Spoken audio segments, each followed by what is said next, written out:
નમસ્કાર વિદ્યાર્થી મિત્રો, હું પંકજ રાવત સર સ્વાગત કરું છું આપ સર્વેનું આપણા સૌની ચેનલ પર. દોસ્તો, અહીં આપણે સોલ્વ કરી રહ્યા છીએ વર્ષ 2025ની પ્રથમ પરીક્ષા માટે વિકાસ અસાઇનમેન્ટને, જ્યાં ઓલરેડી ઘણા બધા વિડીયોઝ આપણે અગાઉથી બનાવેલા છે. તમામ વિડીયોઝની લિંક્સ નીચે આપેલા ડિસ્ક્રિપ્શન બોક્સમાં, કમેન્ટ બોક્સમાં પિન કરેલી લિંક દ્વારા કે પછી ઉપર આવેલા આઈ બટન દ્વારા જોવા મળી જશે.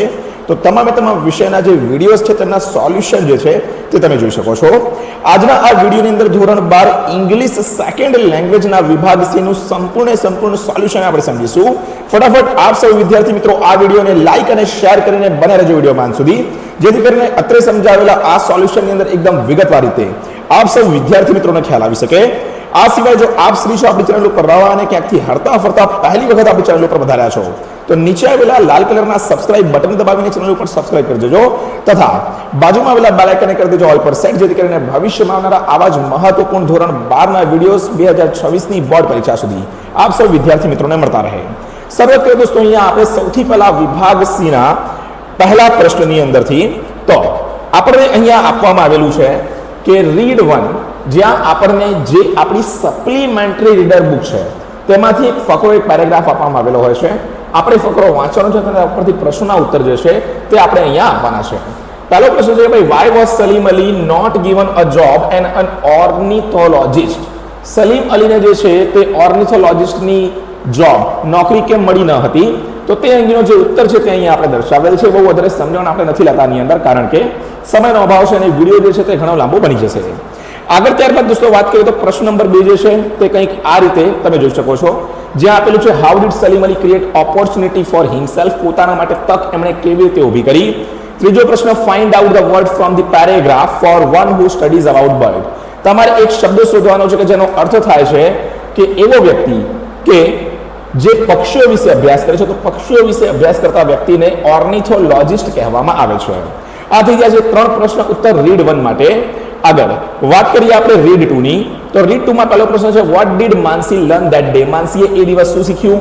બીજું, who do you think is a blind the young wife of the husband? તમને શું લાગે છે કે who do you think is blind the young wife of the husband? કે જે આંધળી અને યુવાન પત્ની હતી હસબન્ડની તે કોણ હતી? ત્યારબાદ ત્રીજું, what place did Mansi visit? માનસીએ ક્યાં મુલાકાત લીધી? ત્યારબાદ, why did Mansi admire the man? કેમ એના વખાણ કરે છે માનસી? ત્યાર પછી ત્રીજું રીડ આપણને આપેલું છે, how was the writer hurt? કેવી રીતે રાઇટરને હર્ટ થયું, દુઃખ થયું?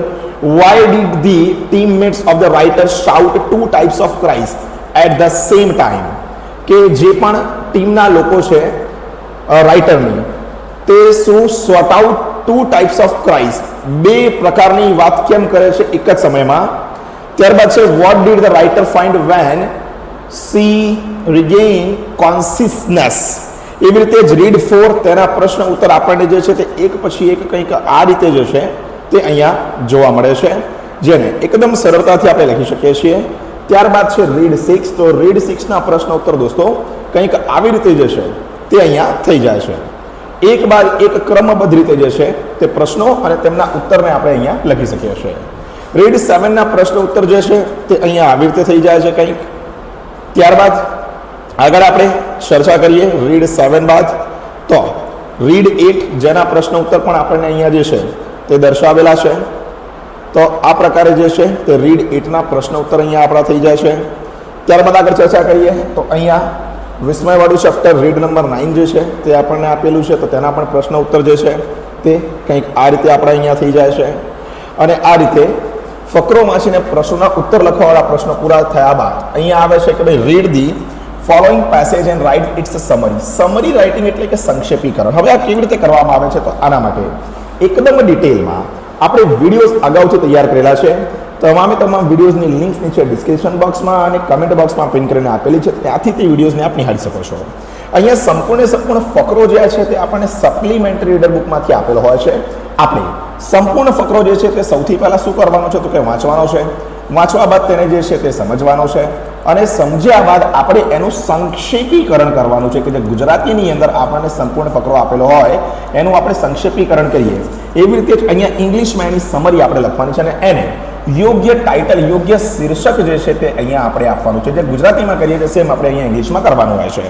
તો આવી રીતે જે છે તે આ પ્રશ્નને તમે સોલ્વ કરી શકો છો જાતે. કઈ રીતે કરવો મેં કીધું, નીચે ડિસ્ક્રિપ્શન બોક્સમાં જે છે તે લિંક આપણે આપેલી છે, તેના વિડીયો દ્વારા આપને ખબર પડી જશે. ત્યારબાદ ન્યૂઝ ક્લિપિંગના પ્રશ્નો ઉત્તર આપેલા હોય છે ને એકદમ સહેલા પ્રકારના અહીંયા પ્રશ્નો અને તેમના ઉત્તર આપણે શોધીને ફકરામાંથી લખી શકીએ છીએ ન્યૂઝ ક્લિપિંગના. તો અહીંયા એક બાદ એક જોઈ લઈએ આપણે કે કઈ રીતે જે છે તે આ પ્રશ્નના ઉત્તર અહીંયા આપણને આપેલા હોય છે. તો કંઈક આવી રીતે જે છે તે પ્રશ્ન અને પ્રશ્નના ઉત્તર જે છે તે આપણને અહીં જોવા મળે છે. ચાલો આગળ આપણે ચર્ચા કરીએ. તો પ્રશ્ન નંબર સૌથી પહેલા 1, 2, 3, 4 અને 5. તો આ 5 પ્રશ્નો આપણને આપેલા છે. ત્યારબાદ બીજા ન્યૂઝ ક્લિપિંગની વાત કરીએ તો તેમાંથી પણ પ્રશ્ન નંબર 1, 2, 3, 4 અને 5. આગળ ત્રીજા નંબરના ન્યૂઝ ક્લિપિંગની વાત કરીએ તો એની અંદર પણ પહેલો પ્રશ્ન, બીજો પ્રશ્ન, ત્રીજો પ્રશ્ન, ચોથો પ્રશ્ન અને પાંચમો પ્રશ્ન. ચોથો ફકરો ન્યૂઝ ક્લિપિંગમાંથી પહેલો પ્રશ્ન, બીજો પ્રશ્ન, ત્રીજો પ્રશ્ન, ચોથો પ્રશ્ન અને પાંચમો પ્રશ્ન. એવી રીતે જ પાંચમો ફકરો જેમાં પહેલો પ્રશ્ન, બીજો પ્રશ્ન, ત્રીજો પ્રશ્ન, ચોથો પ્રશ્ન અને પાંચમો પ્રશ્ન. ત્યારબાદ પોએમના સ્ટાન્ઝા એટલે કે કવિતા જે આપણને આપેલી છે આપણી ચોપડીમાં, એના સ્ટાન્ઝા આપેલા છે. એ સ્ટાન્ઝા વાંચીને એના ઉપરથી પ્રશ્ન ઉત્તર આપણે લખવાના છે. સૌથી પહેલાં યુનિટ નંબર 1 રીડ 2 જે છે તેમાંથી આપણને આપેલું છે, જ્યાં રીડ 2માં સૌથી પહેલી પોએમ જે છે તે આપણને આપેલી છે કાંચનજંઘાવાળી. બરાબર, તો એ કાંચનજંઘાની પોએમમાંથી લીધેલો અહીંયા આ સ્ટાન્ઝા અને એના પ્રશ્નોના ઉત્તર. હવે અહીંયા પોએમના જે પણ પ્રશ્નો વિદ્યાર્થીઓને પૂછવામાં આવે છે તેમાં વિદ્યાર્થીઓ ઘણી બધી વખત મૂંઝવાતા હોય છે. માટે આની પૂર્વ તૈયારી જે છે તે તમારે કરીને રાખવી અત્યંત જરૂરી બને છે. અમુક ગણેલા પ્રશ્નો છે પોએમના, જેને લગતા વળગતા પ્રશ્નો મોટાભાગે જે છે તે આપણને રિપીટ થતા જોવા મળે છે. તો અહીંયા પોએમના પ્રશ્નો ઉત્તર તમારે ખાસ જોવાના છે પહેલી પરીક્ષા, બીજી પરીક્ષા અને બોર્ડ પરીક્ષા માટે. પ્રશ્ન નંબર 1, 2, 3. ત્યારબાદ બીજા સ્ટાન્ઝામાંથી પણ પ્રશ્ન નંબર 1, 2, 3. યુનિટ નંબર 2 રીડ 3, જેની અંદરથી પ્રશ્ન નંબર 1, 2 અને 3 જે છે તે તમે અહીંયા જોઈ શકો છો. આગળ આપણે ચર્ચા કરીએ તો ચોથા સ્ટાન્ઝામાંથી પ્રશ્ન નંબર 1, 2 અને અહીંયા 3 નંબરનો પ્રશ્ન. પાંચમા સ્ટાન્ઝામાંથી પણ અહીંયા જોઈ શકીએ છીએ આપણે શેપર્ડ શેપ્ડ પોએમમાંથી, બરાબર, 1, 2, 3 નંબરના પ્રશ્નો. ત્યારબાદ આગળ આપણે જઈએ યુનિટ 4 રીડ 2માંથી, બરાબર, તો અહીંયા પણ પ્રશ્ન ઉત્તર, બરાબર, બ્લાઇન્ડ ડીપ ફિશ કદાચ પોએમનું નામ છે. ઓકે, બ્લાઇન્ડ ડીપ ફિશમાંથી અહીંયા જે છે તે આ પ્રશ્નનો ઉત્તર. એવી રીતે જ આગળ સાતમા સ્ટાન્ઝામાંથી 1, 2, 3 નંબર. આગળ આપણે જઈએ યુનિટ 5 રીડ 2 નો મેન આર ફોરેન, તેમાંથી પ્રશ્નો અને તેના ઉત્તર. ત્યારબાદ નવમો સ્ટાન્ઝામાંથી પણ પ્રશ્નો અને તેના ઉત્તર. અને આવી રીતે જોવા જઈએ તો વિભાગ સી જે છે સંપૂર્ણ તે આપણો સોલ્વ થઈ જાય છે. પીડીએફ મેળવવી હોય તો વોટ્સએપ ગ્રુપ તૈયાર કરી દીધી છે, જેની લિંક તમને નીચે ડિસ્ક્રિપ્શન બોક્સની અંદર આપી દઈશ. તો વોટ્સએપ ગ્રુપ જે છે, વોટ્સએપ ચેનલ છે, તેની ઉપર પણ જોડી દેજો. હાલ આટલું જ રાખીએ છીએ આજના વિડીયોમાં. મળીએ છીએ જલ્દી જ એક નવા વિડીયોમાં આવા જ કેટલાક મહત્વપૂર્ણ સોલ્યુશનની સાથે. ત્યાર સુધી થેન્ક યુ સો મચ. જય હિન્દ, વંદે માતરમ.